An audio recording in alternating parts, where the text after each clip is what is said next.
এই জন্যে আমি বারবার আপনাদেরকে মনে করে একটা কথা, আমার জীবন থেকে উপলব্ধি করি একটা কথা, যে একমাত্র আল্লাহ ছাড়া এই পৃথিবীতে এবং পরকালে আমাদের আপন বলে কেউ নাই।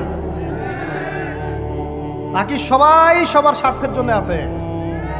মানুষ মানুষের অবস্থানকেই মূল্যায়ন করে, মানুষ মানুষের অবস্থানকেই মূল্যায়ন করে। আল্লাহ রাব্বুল আলামিন আপনার ভিতরটাকে ভালোবাসেন। দেখেন, আপনি যখন নামাজ পড়েন নাই, আল্লাহ পাক কিন্তু আপনাকে ধ্বংস করে দেন নাই। আল্লাহ পরম করুণাময় আপনাকে হেদায়েত দিয়ে নামাজি বানিয়ে দিয়েছেন। জীবনে অনেক পাপ করেছেন, ইনস্ট্যান্ট আল্লাহ পাক শাস্তি দিতে পারতেন, আল্লাহ পাক দেন নাই।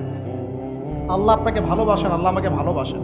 আল্লাহ পাকের এই ভালোবাসার ঋণটা শোধ করার জন্য হলেও নামাজি হয়ে যান, আল্লাহর পথে ফিরে আসেন, দিনের জন্য কিছু করেন, দিনের ফিকির করেন, পড়াশোনা করেন।